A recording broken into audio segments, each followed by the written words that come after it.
What's up, guys? It's your boy, Barca Boy 103, and welcome to episode 18 of the Blaugrana Faithful Discussion, where today I have someone who's very much not anti Barcelona, but definitely not on the Barcelona side, and it is PSG Unt. And today we're going to be discussing, of course, a look ahead of the game in about 2 or 3 weeks' time, the big game in the quarterfinals. Now, PSG Unt, do you want to introduce yourself? Let us know a little bit about yourself and what you do. I'm a PSG fan. I've been a PSG fan since 2012. I've been doing like YouTube and all of that for about 4 or 5 years now. Yeah, I would say I'm the perfect representative of Paris Saint Germain, at least the English side. Yeah, I think the for our clubs in their language, it's infiltrated, but when you speak in English, you have a Yeah, smaller avenue. But we're gonna get cracked into it. We actually have some big news coming out about PSG. I don't know if you know about it or not. The game against Laurent yeah. between the two legs has just been moved. So where Barcelona have a little break before, you have a break during, which is very, very interesting. But I think it's fair enough from Liga to do that. I think, if I was them, I would do the same thing. But let's get crack into it. We're going to take a look at the game, of course, in detail. I want to start off firstly by talking about PSG. Now, I know that a lot of Barcelona fans have been following PSG over the past 2 years because of Messi. Messi's not there anymore. So, will you give us a rundown of how PSG have done this season? Of course, the first season under Luis Enrique as well, who we know fairly well. But what are your thoughts so far on PSG this season? Have you been impressed? Not impressed? Same old stuff? We're still winning a big test. What's your overall, consensus on PSG this season so far? With Neymar Jr., Lionel Messi, Marco Verratti, and Sergio Ramos, four out of our most top 10 appearance makers from last season leaving, there was obviously a void that had to be filled. Christophe Galtier leaving as well. And I think we signed around 11 new players, sold even more players. So it was definitely a season where I had a bit weird expectations because it was a bit of a rebuild season. Even though we still had Kylian Mbappe, the best player in the world, I did know that this season was going to be hard, especially in the beginning with the adaptation and everything. But step by step, I've seen the improvements I need to see and how quickly Luis Enrique has changed us from a side that was reliant on big players into a team that can actually just perform. We're one of the best pressing sides in Europe, one of the best possession sides in Europe. We can play out of the back. We don't make that many mistakes. He just improved the entire team on all areas. And this is including a squad with a 17-year-old Warren Zaire Emery, Nuno Mendes, who was out pretty much for the entire season until now, new signings like Manu Ugarte, Colomani, and so on.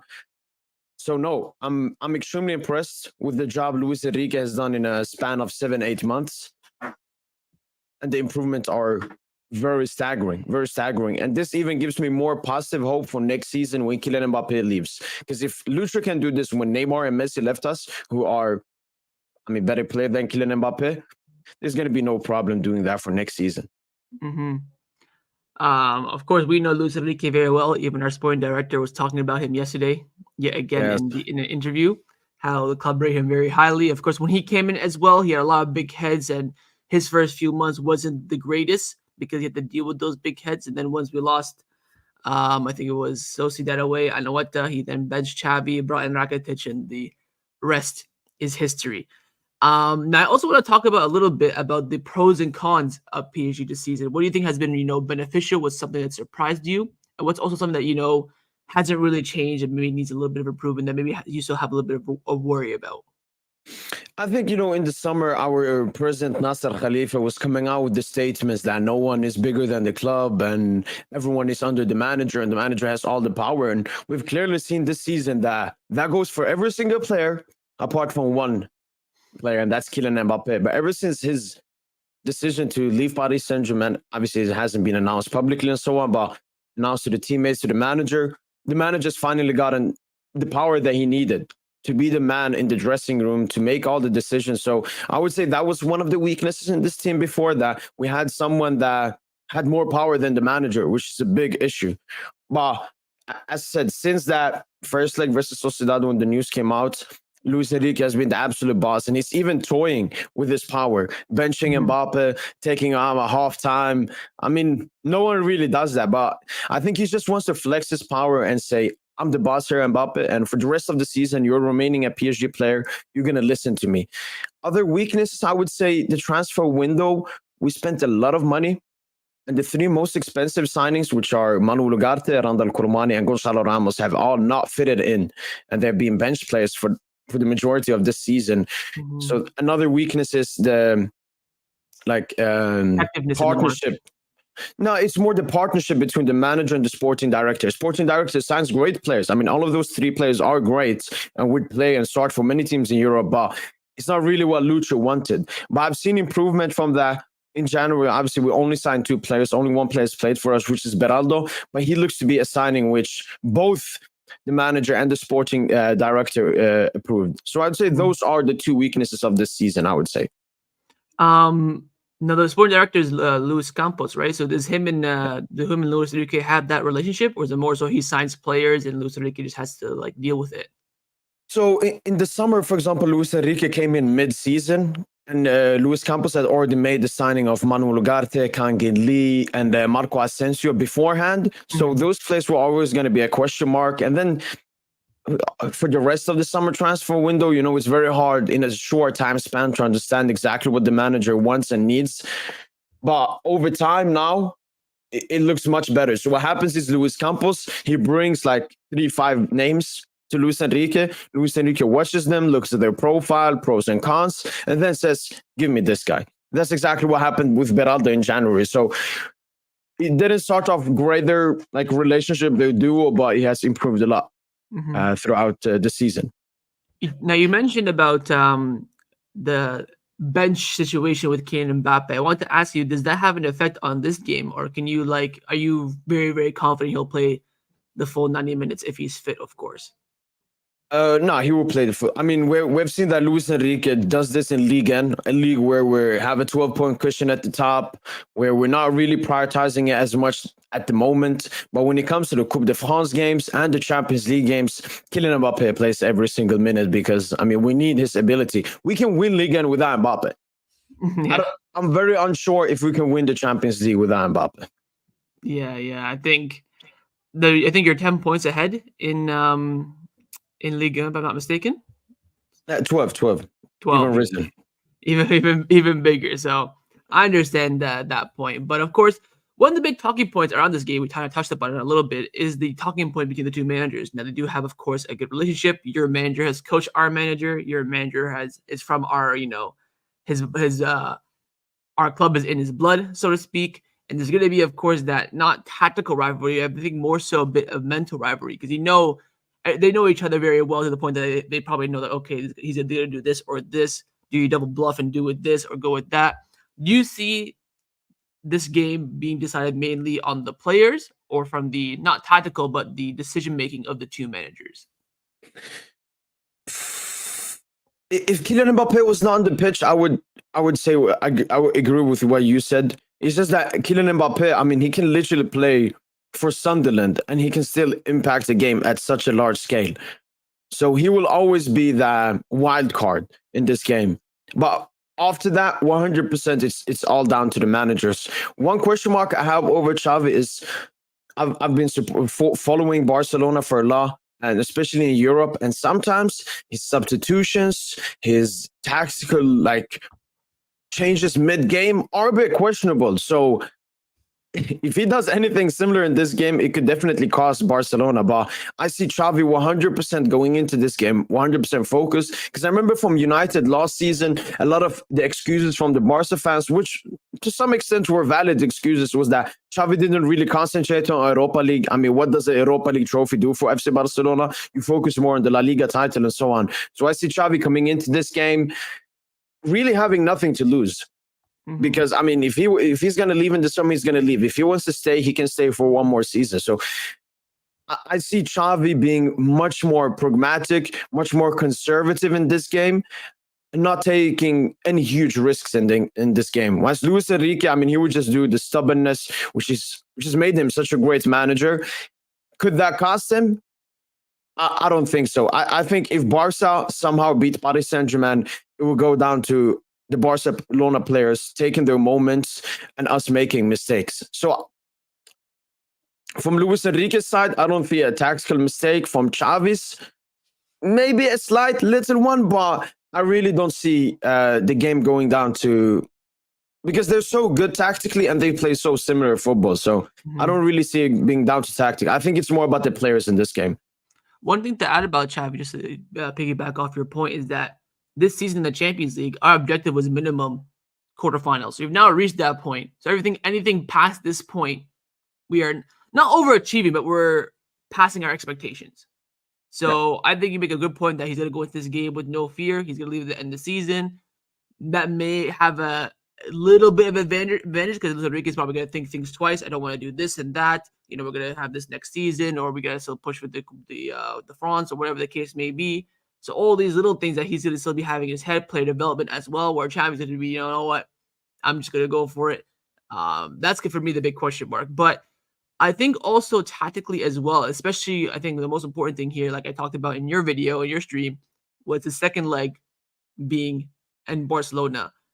We've seen that, you know, Barcelona the past 10 years, when they've had all these humiliations in the Champions League, is always because the second leg is away from home. Does that, I'm not saying this, my question is not going to be, does this instill fear into you, but does that have a little bit of worry that you have to play at home first to get, you're going to be forced to get a good result first and then go to the Barcelona, either try and survive or maybe try and push a little bit extra? Does that maybe have a different approach for Luis Enrique for this game? Yeah. I mean, PSG and Barca in this situation are extremely similar. I mean, we're also a bottling institution, and that always goes to the second leg away. We've even bottled at home, which is even more embarrassing. But I don't know. Like, obviously, you want maybe the second leg at home, the more important game, being more comfortable. But seeing how Lucho plays, Lucho's a manager that likes to end off the leg in the first tie. For example, if you remember when you guys played Bayern and Pep, you beat them 3-0 in the first leg, and then it was game over. You could just counterattack, which you did away at the Allianz Arena. So if this was maybe another manager, another way we played, maybe if we played a bit more conservative, like we would need to toughen up and play a great game at home. But I think that's what Lucha has been doing this entire season. Even if you look at the Champions League this season, where we have been a bit questionable, at home, we're not questionable. Beating Dortmund 2-0, beating AC Milan 3-0, beating Real Sociedad 2-0, and then obviously the 1-1 versus Newcastle, which we should have obviously scored like 4 or 5 goals. So I see PSG this helping them, because this is how we've played the season under Luis Enrique, going for a banging result, high goal scoring difference between the two teams in the first leg, and then the second leg being more comfortable. And I haven't really seen, you know, that mentality crumble from this team yet. Obviously, it's a new team. It's a lot of new faces and so on. And with Barca not playing at their Camp Nou, they're playing at another stadium, which has like a 40K average capacity. Obviously, that will go up because it's an important Champions League game. Yeah. But still, this Barca team that we're facing, they're even less experienced than us. So I would more fear this if we're playing like a Real Madrid or a Manchester City, or maybe even a Bayern München. I disagree with you there a little bit. I think this team has experience, but just not in this stage specifically, because they've worked so hard to get to this stage. So, you know, last season we got maybe the Europa League because they kind of rigged us getting United first. That was kind of the whole point. They wanted people to get eyes on the Europa League. But this team now is this season, what we're seeing is that in those big moments where you want to see that mental block being broken, they've done it. So that's why I'm a bit more optimistic. I think if this was maybe last season, I'd be a bit more worried. I think, again, the second leg is really giving me a lot of hype. I want to bring in a comment quickly, which, you know, kind of just to throw off the flow a little bit, which I think is interesting, is that PSG needs a Champions League trophy more than Barcelona. Do you agree with this? 100%. I mean, 100%. I mean, as you said before, this is already seen as something over the expectations. PSG is, I think, the only club in the world where we as fans, the club, the board, the players of the club expect the Champions League every season, because that's been like the vibe, the culture at PSG. Oh, we got to win that first. We got to win that first. So obviously, I think we're kind of on the same page too, because every single season, apart from the last two when we were starting off in Europa, it's always been like, yo, we gotta like try to do something in the Champions League because we've not done anything significant we've done one thing significant in 10 years since we won the treble in the Champions League. It's been such a letdown. Of course, the one thing significant was reaching the semifinal, then choking it against Liverpool. That's also another incentive as well. We always get to the good point, then we crumble in the worst possible way. Yeah. We're beating Rome 4-0 in aggregate, we choke it. We're beating Liverpool 3-0 in aggregate. It could have been 4 if Dembele scored his chance. We bottle it. All these things it's always been an effect. Even against we had the comeback. After that, we had Juventus. We couldn't come back against them. We choked it against Atletico Madrid in the later stages of the game. So there's always been this kind of weight on Barcelona's shoulder because we've going 10 years now. It's going to be the 10-year anniversary, I think, next year of the treble. And if you told me back then, after the treble, you'll go 10 years without winning the Champions League, I wouldn't have believed you. So I think that both teams need this. I wouldn't say I would say both teams need something positive in the Champions League. Yes, we beat Napoli, but we tend to do well in the round 16, especially against medium team size, especially Napoli have been poor this season. You had Sociedad as well, so it's kind of on a similar scale, I would say. But these are the moments that we kind of thrive on. I don't think Barcelona have won a big game in the Champions League since we beat United before the semifinal against Liverpool. So I think we're kind of on the same page. I honestly don't remember PSG's last big win in the Champions League, like past the round 16. Because usually you get us in the quarterfinals, you get Real Madrid, and then you end up. Yeah, it must have been when we reached the semifinal, when we beat you guys, COVID, and then when we beat Bayern. That's COVID, though. Yeah, that was probably the biggest victory we've had. But I would say, with your context, in this economical situation, it was always going to be hard for you to aim and expect for a Champions League. Wise, I mean, we just spent 400 million. COVID, threw us under the bus. It wasn't because we were handling money poorly and stuff like that. COVID, when there's no income for a year, it's gonna kill any club. Everyone suffered through COVID, but Barcelona suffered the most because, when you have Messi, the greatest human being to ever touch a football, earning like 90% of the club's income, is gonna be a problem. So I think if COVID didn't happen, I think we'd have a much better squad. We'd be much more healthier. Maybe we would win the Champions League by now if we weren't, have financial restriction. I don't think the financial restriction have too much of implications. I think our team has been more than good enough over the course of the past 5 years to get to at least the quarterfinals. Yep. But they just haven't been performing. That's been the issue. And I would say Mbappe. If we didn't have Mbappe, maybe the pressure would definitely be less. But because we have the best player in the world and it's his last season, the pressure is even more on us. But I would definitely say out of the 8 teams remaining, both of us need a CL more than City. I mean, they recently won one. Both of us need one more than Real. They won one 2 years ago. Two and Bayern Munich, those are the 3 teams that really, really fan-wise, board, culture, really want it. I mean, yeah, but Bayern, I mean, it wasn't that long ago they won it. Plus, but they're always in the mix. They're always a team because their league, PSG, is so easy. All their fans and board look at their expectation of the Champions League. That's how I kind of judge if the team's better or not. So I think those 3 teams are the ones that will get on their knees and do anything to go to Champions League. I think Madrid won it so many times. Yeah, we'll take it. Yeah, we won it. City, they're the defending champions. Yeah. Arsenal, forget about them, and Dortmund, Atletico Madrid, forget about them as well. But yeah, I think those are the 3 things. So I agree with you. But I think we talked about this in your channel as well about the bracket of the draw. Let me just bring it up. Actually, I think that's going to be later on a little bit. So we'll talk about that later on. Let's focus now on the Barcelona point of view. So I asked you about how you think about PSG. What are your thoughts on Barcelona? I know you're one of the fans that follow Barcelona. I've seen your Twitter and everything. But overall this season, what are your thoughts on what Barcelona have done overall? So Barcelona, obviously, in the beginning, it was good. Then they had that purple patch. Felix was scoring, getting assists right, left, and center.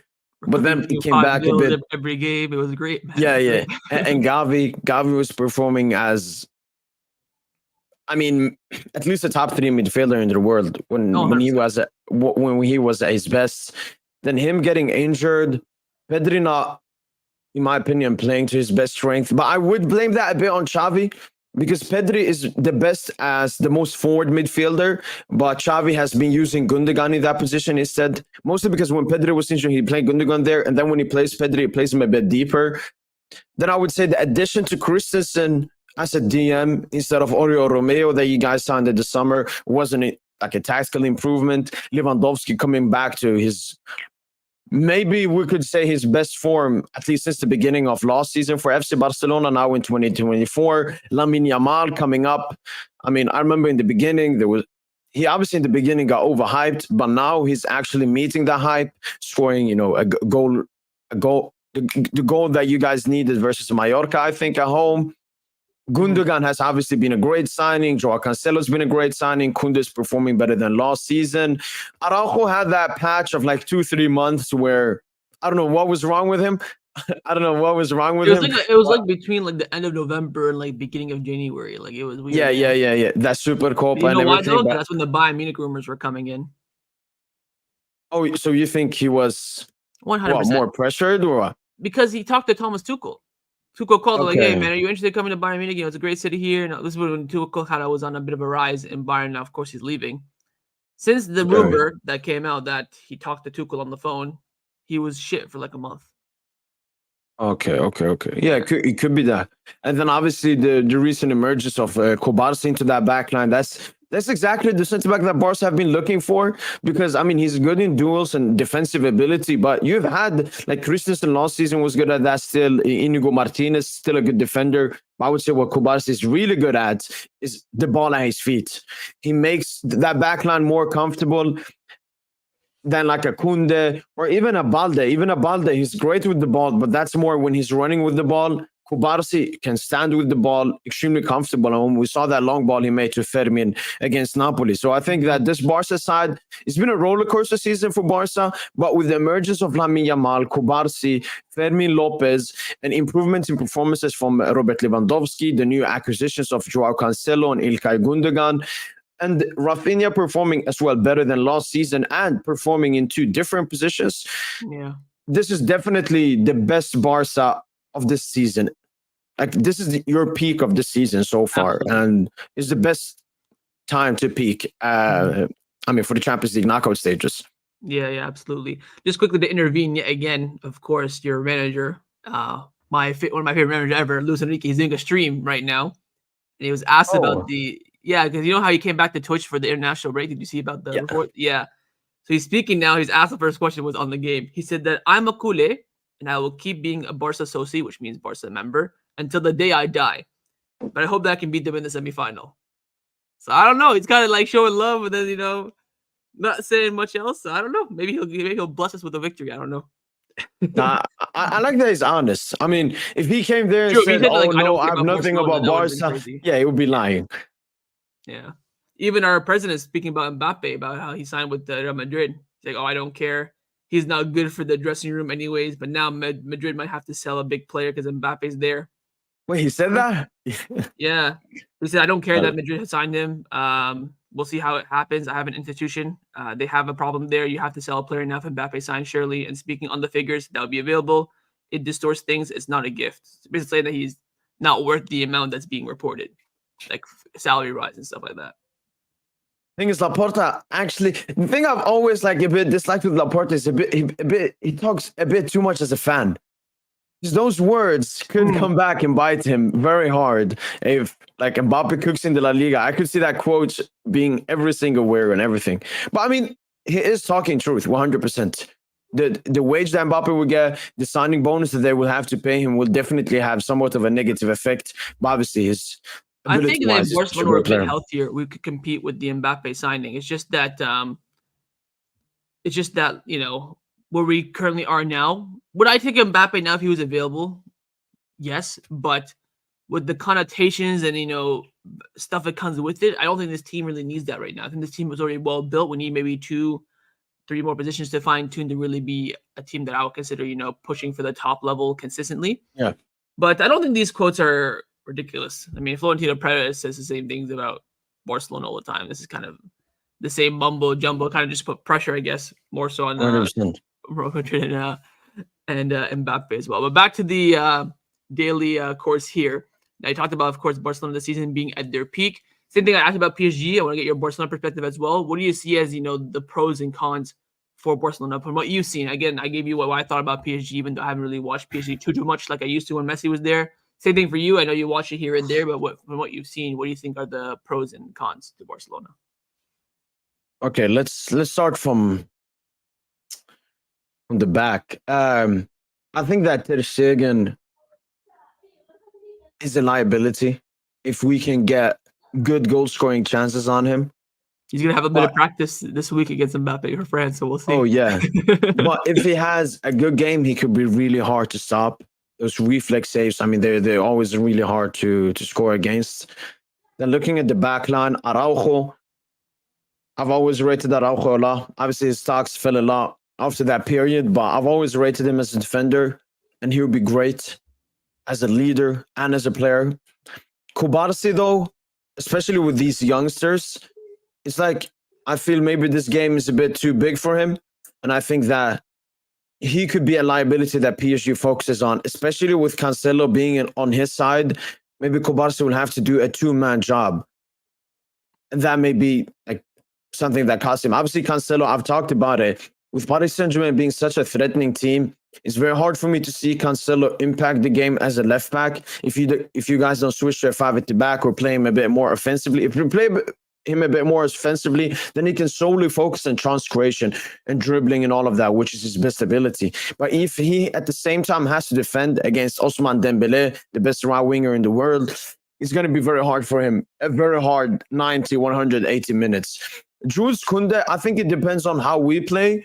If we play with Barcola as a winger, that could be a really tricky situation. Barcola is a great dribbler, has pace, has that ability. But because he's out of form at the moment, I don't know if he's going to be a starter. And in that sense, Koundé would be an extra defender on Kylian Mbappe, which is exactly what Barca would need. Midfield battle will always be tight, but with Pedri and Gavi not there, I think Gundogan's going to be great because Gundogan, he has that experience, he has that leadership. He's not going to crumble under the pressure or anything. No, he's going to have a tough game. He's going to have a tough game. Frankie de Jong, as you said before, you don't see him starting the first leg. Just jumping quickly, there were reports Yeah. this morning that the medical staff have told Xavi that he will be 100% fit for the first leg. So we'll see. De Jong. De Jong, yeah. Okay. I think for him to start the game, he has to play at least some minutes of the game before, which is Cadez. But the medical staff told Xavi this morning that he will 100% be fit for the first leg. How fit when it was starting or off the bench, I don't know. But just add that in. Okay. So De Jong, I don't know about De Jong, man. I really He's the don't best know midfielder about in the De world. Jong. I don't know what you're talking about. It's just that I don't know. In the bigger games, he hasn't shined as much as Barca would want him to shine, and I think that's one of the reasons. He's not. I Like, disagree. I think this season, especially in the bigger games, he's one of the few players that's actually, played well. When we got thrashed by Real Madrid 4-1, he was one of the better players. Even in the better games we've had this season, he's played well. Of course, the last month when we've been, at our peak, he hasn't been there. But he's been one of the bright lights of a very poor season. And you can see when he got injured in September for 2 months, that was our Yeah. worst period of the season. He came back. We had a little bit of a remontada, so to speak, of our form, and then we kind of dipped as a whole team, so to speak. So I think De Jong is so influential to this team, and people from the outside who look on it don't see it. Even some fans don't see it either. People now say he's been out for 2 weeks. We played, Napoli and Atletico. We won. Oh, we don't need to need De Jong. Sell him unless he wants to stay for cheap because he's not worth it. Yeah. Crazy stuff, man. Crazy. This fan base is so reactionary. I think it has to do with how you guys play. If Xavi goes more conservative to the back and gives PSG possession, or we just dominate the position a bit more, that's obviously not what De Jong's strength are. De Jong's strength is with the ball at his feet and the teammates having the ball. And then Christensen, I think Christensen could be like the weakest player in this Barca team, if I'm going to be honest. And a lot of it has to do with him being the pressing trigger for this team. I could see him making one or two like dispositions. Really, he's very, very, very composed on the ball. I think. I'm just thinking, out of all your players, who Okay. do you see losing the ball? Is it more Koundé? I would say Araujo, because Araujo just takes the ball and lumps it forward. His passing is very, very poor for a Barcelona standard. The only reason why he's in the team is because he's an elite defender. Christensen so Araujo. on the ball, Christensen on the ball is very composed. I think Christensen's weakness is from the pivot in build-up play, like I talked about in your stream. He's very much in the team as a destroyer, wins the ball back in the midfield, progresses the ball forward, keeps it moving. in possession, we see Barcelona tend to avoid him quite a bit because I think he doesn't have the correct mindset of a pivot with his Okay. passing ability. But in terms of actually physically passing, without a shadow of a doubt, Araujo is the worst in the team. Not even the worst in the starting lineup. He's the worst in the team. Sometimes he'll ping a ball 50 yards and it's perfect, but sometimes he'll miss like a 1 yard pass. Okay. But to be fair to him, he kind of just hoofs it long every time he gets it. He just kicks it long and hopes for the best. But yeah. Well, for example, you said you try to avoid Christensen, you build up play. Maybe then Lucho looks at that, presses every single player, and leaves Christensen a bit open to force you guys to make the ball to him. And then he has so much more responsibility. And that could be the case, but Christian is not really a bad passer in the pivot per se. He's just not like the IQ of like a Romeo or a Busquets where they see those openings in the midfield. He'll kind of keep it simple, pass it out wide, maybe find an open end midfield. He can't read those, through the line passes like a Frankie de Jong could, like a Gundogan does. We don't want to put them in the pivot because it kind of weakens their just like safe moving forward. Exactly, right. So he just doesn't see that. So I think he can still pass, but in the game against the one before Napoli, I think it was Mallorca, it was quite evident that Barcelona were avoiding him in possession, which I found a bit weird. And tried to talk about it after the game, saying that he's just fine-tuning his game with the ball, so we just didn't want to put too much pressure on him in this game. But I don't think it's going to be. I don't think it's that big of a deal for a manager to look at and to exploit. I think the best thing to exploit for Barcelona are other weakness areas. Okay. Yeah. And then I have the attack left winger. I mean, it's probably going to be Rafinha that starts. And the thing is, if we had Hakimi, I would be much more calmer. But because we don't have Hakimi, and we're probably going to play Warren Zaire Emre as a makeshift right back, he puts up good to decent performances in Ligue 1. But if he's going to play against the Rafinha, that could be like a bit of our Achilles heel. Because sometimes defending-wise, he's not the best from that position because he's used to defend from the midfield. So I'm a bit worried about that situation. And that only obviously goes for the first leg. Lamine Yamal, he's going to face Nuno Mendes. And, I mean, I've seen Nuno Mendes against one of the best dribbling wingers in the world in Kingsley Coman, and he did a great job against him. How is going to go against Yamal? The only weakness for me with Yamal is that pace issue. Because Nuno Mendes is so quick that even if Yamal cooks him, nutmegs him, beats him, Nuno has that recovery speed. He does, but I think Lamine Yamal is quick. But I think he's quick. He's not like, he doesn't have that Dembele pace or like a Alfonso Davies, like a Balde or anything. Yeah, that pace is very, very rare.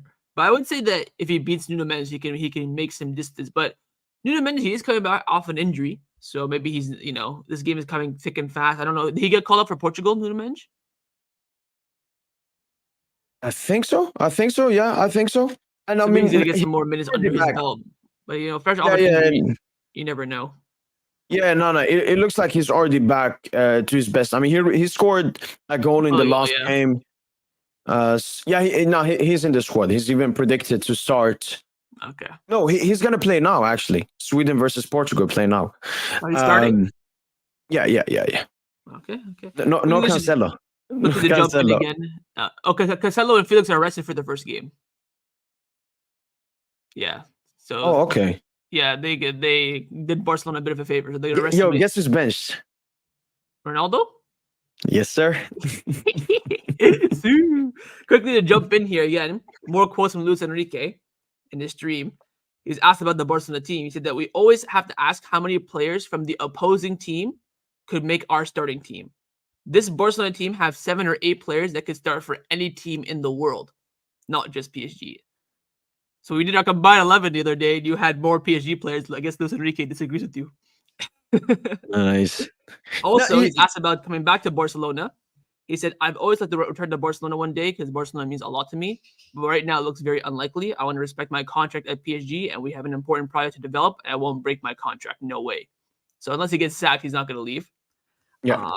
But he said we want to return to Barcelona one day. I think if he wants to come back, it's got to be now. I don't think past that, it's not going to, the door ain't going to open up for him again. But if he wants to stay, fair enough. Oh, another one. I know this is about to come back for Barcelona. So interesting that he thinks that we have 7 or 8 elite players, which I think if we do fully fit, maybe. But like if we go back to this lineup Yeah, that was in the Champions League. I don't think 7 or 8 of these players get into every team in the world. So if we're trying to guess those 7 or 8 players, I'm immediately starting off with the Spanish players because he's already managed them. So I'm gonna say Alejandro Balde is there. I'm gonna say Pablo Gavi. I'm gonna say Pedri is there. Then I think 100%. De Jong. No, we've also been linked with him a lot. So yeah, Gundogan. Yeah. And then I think Araujo could be on that list. Yeah. Does it say rate Leva? I wouldn't say Lou. I would say Cancelo. As a fullback, he's absolutely elite. With his right back or left back, he can put him into any team in the world. Yeah, and maybe that Leva is that 7 to 8 player guy. Like a 50-50 guy. Stegen maybe could be as well when he's on his form, on his day. Yeah, I mean, he was the only player I didn't talk about. He's actually the player I'm not scared about that could cause us problems because Leva in his current form, he can have the absolute worst game. His touches could be ass. His playmaking could be ass. But if you give him one chance, because he's finishing like the goal he scored versus Napoli, the goal he scored versus Atletico Madrid, those are prime striker finishes that you really can't stop. I'll tell you this. Lewandowski this season, his problem over the course of the season has been his finishing. I think his hold-up play, build-up, touch and movement have been spot on, and that's why Xavi consistently starts him week in, week out because he's so involved in build-up play, occupying the spaces between the two center backs, keeping them busy, and having the wingers have only 1v1s. It's just been his finishing. Now, over the past, since 2024, his finishing has been on point. But his touches and stuff like that, and his build-up play has always been important. If you look at the goal that we scored against Atletico, Fermin Lopez, the header, all Lewandowski. Long ball from Ter Stegen. He does a little rainbow touch, finds Gundogan to Kunde back to Lewandowski. He whips it in. Lamine Yamal made the W run to open up the space. So his build-up play has always been fine. It's been his finishing. I've seen him miss open nets this season. Like, seriously. Even the penalty that he luckily got to retake versus... Yeah. To be fair, his penalty record is very good. I think he only missed... He's only missed one in his time for Barcelona, and that was in PK's last game. What was that, like November 2023? He missed the one against Celta Vigo, but the retake and gives a little bit more. Yeah, it doesn't count. Yeah, but yeah, I think his penalty record, I feel comfortable with him, even though I've seen him miss two, so to speak. But I hope we don't get a penalty this game. This is gonna be way too nervous for me. But continuing on about the strengths of Barcelona, I would agree with what you said. I would say that now we're in the peak form of our season, and it's going to really come to tell whether or not we're going to perform or not. Because like I told you in your stream, Barcelona have always peaked before the international break. But then when we come back from the international break, we tend to drop off usually. I've seen prime Barcelona, come off during international break. And now we see some of our players being arrested, and some players are not being arrested. So it's going to be interesting to see how we do. Again, we're going to have like another 10-day break. After the international break, we have one game. So basically, we have one game in about 30 days. Let me actually check it. That's. But do you like that? No, I'd rather at least have like one more game in there. I think too much inconsistency when the players are physically, at their best and in their prime. They need to like still play. We got to have some sort of like pressure on them. Mm-hmm. So from March 17th, so we played last Sunday, to April 10th when we play against you. So that's about like 20 something days. We only have one game. That's crazy to me. And you have a bunch, so you're going to be more sharp, more fit, even though you're going to have that break after the game. We have Cadiz away, which Cadiz away sometimes is the banana skin game for us. We only won there last season because I think a fan had a heart attack in the stadium, so the game kind of stopped for like half an hour. So Cadiz players are kind of not really focused too much. But I'd rather have my team at least have one extra game in there, not play a bunch like you. I think you have 2 or 3 games. Yeah, we have 3 games before, with 2 of them being extremely tough. But I like it. because that means we come into that Barca game as good as possible. As long as you avoid injuries, it's going to be a positive. Yeah. So let's now discuss the bracket, which I talked about on your channel as well, where I said that whoever wins this game is going to go to the Champions League final. And do you agree? Wait, can you say that again? Whoever wins this game between Barcelona and PSG, is going to go to the final. Do you agree? Yeah. Because Atletico and Dortmund, I'm talking to one of my Atletico Madrid fans. He's saying that he thinks it's a 50-50 tie. I said, you got blessed with the easiest team, and you think it's a 50-50 tie. That is crazy to me. He said because the second leg for Atletico Madrid is going to be away at Dortmund in the park, and their away form this season is one of the worst in Europe. So we could even maybe see a Dortmund in the semifinal, which I'll absolutely take. But it's the fact that we avoided the four biggest sides on the other side for me is a big plus. When this draw came out, were you happy? Were you like content, like moderate? Were you disappointed? Like how did you feel about this draw? Even including like what you could get in the semifinals. I think in the semifinals, whoever progresses between us will have the second leg at home as well. So another big advantage. I mean, I have always the mentality that, especially when it comes to the Champions League, I mean, to win the Champions League, you have to beat the best. To show that you're the best, you have to beat the best. Mm-hmm. So I was never one of those that wished for an easier route. I went to Barca not because it was hard or easy, but just because of the narrative and the storyline. Luis Enrique, Ousmane Dembele, Mbappe, all of this. But when I started, I had to jump in again because remember how we talked about Luis Enrique? I said there's 7 or 8 players that would start for any team in the world. I've seen that quote. Yeah, it's disgusting. He has to be sacked. No, remember the quote we talked about like a minute ago? How Luis Enrique said that 7 or 8 Barcelona players would start for any team. He actually went and named the 7 or 8 players. He said Ter Stegen, Koundé, Araujo, Kubarsi, Koundé, Frankie, Pedri, Gavi, Lamine, and Lewandowski would start for any team in the world. That's interesting. I think on current form, some of these are suspect, but the one I'm reading does not have Kubarsi. The one I have is Kubarsi. Yeah, I'll DM it to you on on Twitter. But that's interesting that he like actually properly name dropped them. No, I look, at the moment, like when we're talking, we gotta redo the combined 11 now. Now I'm looking at one of my closest like PSG fans and so on, and he's extremely heated. He does not like these words. He's saying sack him. He's saying meat riding Barca, saying that they have 7 to 8 players that will start for any club in the world, including PSG. What's wrong with him? You know what? Luis Enrique could be glazing us. I would not be surprised. Just try to make us feel good, give us more confidence, and just kick us down. Look, for that thing, I have no worries about it.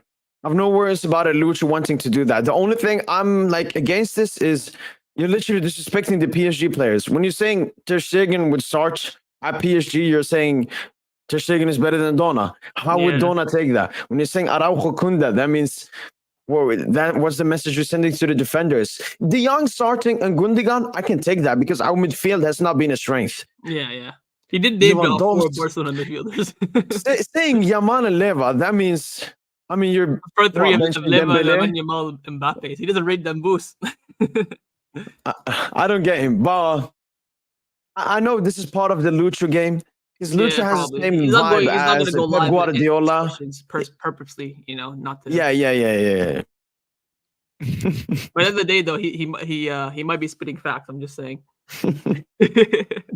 No, he's hilarious, man. Back to the bracket. So, what were your thoughts again when the draw came out? I know you gotta be beat the best to be the best.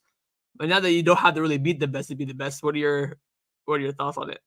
No, I always wanted Barca, so I'm happy with that. But when I saw that the other side of the bracket was Dortmund, Atletico, and that all the other teams are on the other side, that means that we're gonna face only one of those tough teams on that right side. I mean, I don't consider Arsenal as a tough team, but Real, Bayern, one of them who will face in the final game as well, not 2 games. Exactly. In Wembley as well.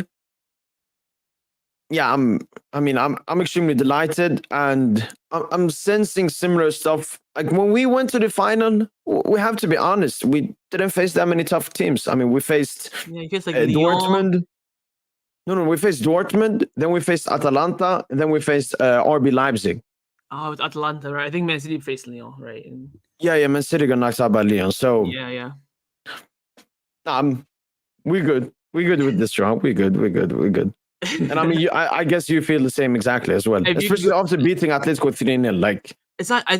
If you go look at my live stream where I did the react to the draw, you can see I go crazy not because I think that we're gonna win the Champions League, stuff like that. It's just because the route is possible, And I said before we cooked, I thought it'd come to 3-0. I said we have them over 2 legs, we beat them. Especially, not only do we have an easy route, you have both quarterfinal, semifinal home advantage in the second leg. So whoever progresses between us will have the home leg second advantage. We have it now in this game. Dortmund Atletico Madrid is not easy work, but work that can be done. And once you're in the final, it's going to be at Wembley, where Barcelona have a phenomenal record in that stadium, both the old Wembley and the new Wembley. You never know. I just thought that when this draw happened, I was thinking whoever wins between PSG and Barcelona, Champions League final. And if you told me before this for me was the perfect draw, unless we got Dortmund. If you just switched PSG and Dortmund, the perfect draw. So if you offered me this from the beginning, I would have killed you for it. Would you also switch PSG and Arsenal? Do you think PSG or Arsenal is the stronger one? I would just switch PSG and Dortmund. That for me would have been, if you told me Barca boy picked the perfect draw you wanted, that's what I want. I want to see Arsenal Bayern, man. The history, the 5-1, that's going to be great. So I just would have switched those two, and that would have been it. So if you offered me this, I would kill you for it because it's there. I think we'll talk about it now. Let's get now into we could talk about the bracket, how we're on the easier side and everything like that. For final predictions, so to speak, I've been saying that it's a 50-50 tie. You seem to disagree, though. And you said, I think you said on your channel, it's 70% PSG. Yeah, something like that. I see us as favorites in this game. I see the pressure being on us. I see the expectations being on us. I mean, yeah, if we don't win here, I mean, it's hard for me to see where this PSG side can go and so on. Especially losing Mbappe. Yeah, we don't have any injuries. We have our strongest team. There's no valuable excuse I could use if we lose this game. At what point do you think that this tie will be over? Do you think, we have to win at home at least by 3 goals? If we just win at home, go to Barcelona and survive? What do you think is the kind of route, the most likely maybe doable route for PSG to win over the course of the 2 games? The home leg, I know that we will dominate. I know that we will create the most chances. But one thing I'm a bit concerned about is you guys taking 1 or even 2 moments. Because imagine if we play much better, we have the chances, we have everything, and we get, for example, 3 goals. But you guys take the small moments that you have and get 2 goals, and it's 3-2. Then it would be much more difficult going into that game. But I want to say it's going to end in the first leg, but at the same time, this is still a tough game. And Lewandowski, Gundogan, they can get 1-2 goals. Yeah. I'm unsure. Because if I compare this to Sociedad, you're a billion times better offensively. Yeah. So I don't know if Sociedad was the best test to have, but in the group stage, this season we've only conceded 1 goal in 4 Champions League home games. So I would guess that we would be good defensively at home as well. So yeah, I think the same thing because we kind of have that X factor, so to speak, where I think PSG do have that as well. I think for Barcelona, all we have to do is just survive Paris. I think if we survive Paris, we don't lose even a draw, take it back to Barcelona, I think we're well in it. If we lose by 1 goal, I'll be disappointed, but I wouldn't be thinking the tie is over. For me, the tie would be over if you win by more than 2 goals. So maybe like a 3-1, 2-0, something like that. But people say in football the most dangerous scoreline is being down 2-0. We've, hate to bring this back up to you. We've made a comeback against PSG before. I don't think we'll do it again if you cook us 4-0 again. I don't think we're gonna make another comeback.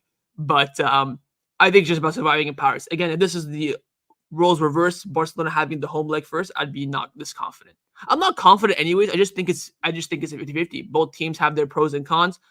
You have Mbappe, we have a few other, not star players, but players at the highest level where I think only apart from you have Mbappe, you have Dembele, I think Donnarumma, Hakimi, those are top players in their positions. Apart from that, I would say you have good to mid-level players in every position. I would consider Nuno Mendes a high-level fullback. He hasn't played that much this season, so I wouldn't really count him. But apart from that, I think Barcelona have more top players in their positions than PSG does. That's why I kind of think that With the final being at Wembley, the route being possible, all this stuff, us being on our best moment this season, the games that you play before the first leg, all these things I think really balance out this tie. And as long as we survive in Paris, I think we have a good chance. And again, if we beat you over the 2 legs, I'm gonna be so gassed. I'm gonna book my flight to London. I'm gonna be all over the place. As you should, man. Yeah. I'm surprised though that you are fairly confident, but then you kind of have a bit of doubt when you talk about it.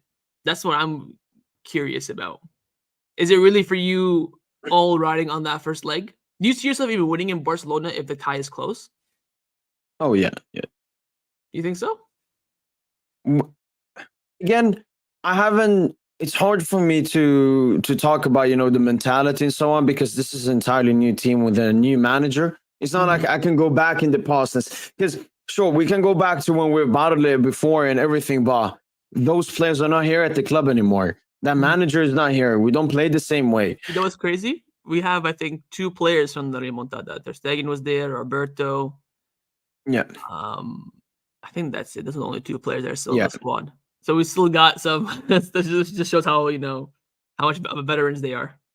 Yeah, we have Marquinhos, Kimpembe, and Lavin Kurzawa. Obviously, Kimpembe is injured. Kurzawa has not played a single minute this entire season, so Marquinhos is the only one. Another Luis Enrique stream intervention.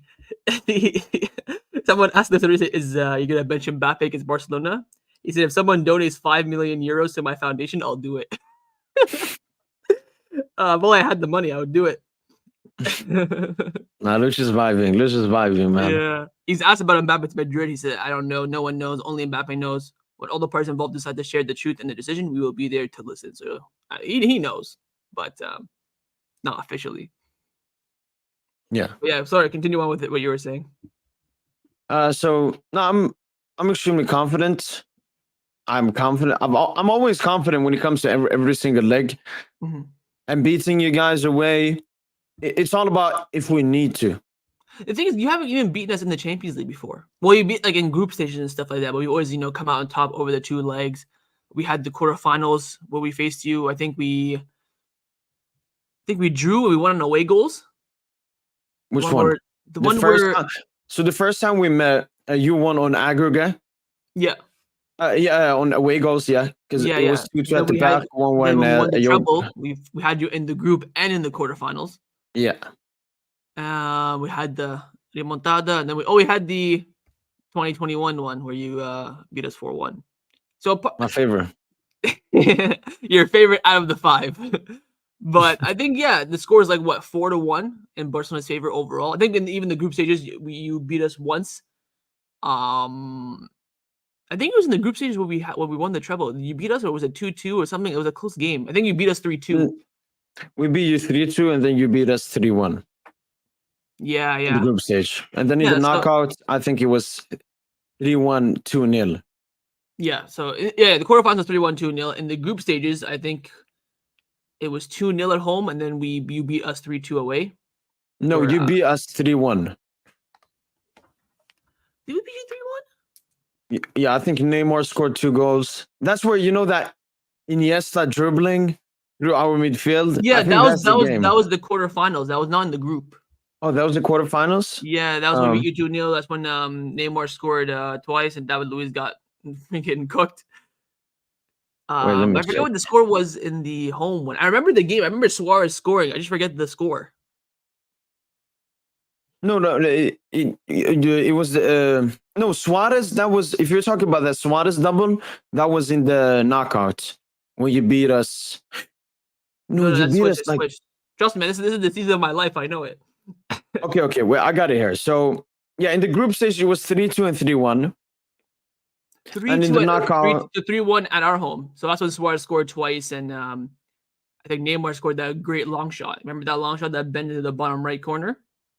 No, so Messi scored, Neymar scored, and Suarez scored in the 3-1 group stage game. Yes, that was the first game where MSN scored. Right. So Neymar scored the shot, and then I think Messi scored a sweat, and then Suarez scored a rebound. I think Zlatan scored to make it 1-1. No, Zlatan scored to make it 1-0. 1-0. We scored first, yeah. Yeah. So overall, I think we have, it's the better advantage in terms of the aggregate score in the Champions League. But I respect the confidence, but I also, sleeping No, on Barcelona a little bit, I think. actually, the head-to-head is 4 wins, 4 draws, and 4 wins. In the Champions League? Yeah, because we played you guys in the 94 and 95 quarterfinals. First game draw, and then we beat you at the Parc 2-1. No, I'm too old for that, man. In my lifetime. I think what I mean by aggregate scores is that overall, we've, in the group stages, you beat us once, we beat you once. On aggregate, we beat you, and then the quarterfinals, stuff like that. And the only time you got our number was, in 2020, 2021, when Mbappe got the hat-trick at the empty Camp Nou. I did a live stream for that game. I was active on YouTube then. Anyway, did you do a watch along? I did, yeah, I did. You see my little fat head like this in the camera, and you see Mbappe cooking us. All that stuff, yeah. Even the second leg, I did the when Firpo pocket. I tweeted it yesterday, the other day, which is signed Firpo in a 1-day contract just to pocket Mbappe again. Oh. Anyways, so I guess our prediction is going to be, of course, me thinking that Barcelona's going to go through, you thinking PSG is going to go through, but I still think it's going to be. If you said to me, 55% PSG or 60, I'd give it to you. But I think 70, you're riding your team a bit too hard. Sleeping on Barcelona just a little tiny bit. But we'll let our teams do the talk on the pitch. Hopefully, we can do maybe a stream after their first leg as well. It'll be interesting to see. Yeah, let's do score predictions, because I want to see how you see Barca going through. I want to say 1-1 for the first game, but I think that's so predictable. I will say first game, PSG wins 1-0. Second game, Barcelona win 3-1. Okay. And I think that PSG will score in the game for the 3-1. They'll make it 1-1, so they'll be ahead 2-1 on aggregate. I think Barcelona will come back in 3-1. That's my prediction. I think it will be most likely will be a draw in the first leg, but I can't predict that. I think that's just too obvious. But what do you think? I've already did that in my video before. I said the first leg, I'm thinking 3-1, 3-0, 4-1. I think we'll score a lot of goals, and it depends if Barca can get. No. 3-1, 3-0, or 4-1. Oh, okay. So you think you're gonna win by 3 goals? Yeah, 3 goals or 2 goals. Like that, we gotta win at least 2 goals going into the second leg, and then the second leg, like a 2-2 draw. That's valid. I think, again, I said this before. If you win the first game by more than 3 goals, it's over. That for me will kill it for me. I don't think we will come back with that. Anything under that, I think there's always a chance, especially with Barcelona having the second leg. Like you mentioned, in the Montjuic Stadium is not the atmosphere of the Camp Nou, but the atmosphere is still there. When you walk up, the fans are going to be there with their flares, getting the heads of the PSG. This is a bit of a rivalry with the Remontada and the Neymar transfer and all this stuff that kind of really sparked it. But it's kind of like with us at Atletico Madrid. It's a good team. There's competition there. It's not really like a rivalry, so to speak. But 100%, yeah. Yeah, we will see, man. We will see. All right, that's going to be the end of the stream. Hopefully everyone in the chat enjoyed it. If you did, make sure you drop a like, subscribe down below, and check out PSG if you haven't already. The link is in the title of the video. We'll hopefully be back after the first leg as well, kind of just do a recap and see how we're feeling. It may be at the end of the 2 legs as well. It depends if the losing side can face up to it or not. If you cook us, you won't hear from me, by the way. I'll tell you that right now. If you win by 1 goal, I'll come on. But if you cook us, you won't hear from me. Anyways, thanks for joining, and we'll catch you guys on the next one. Peace.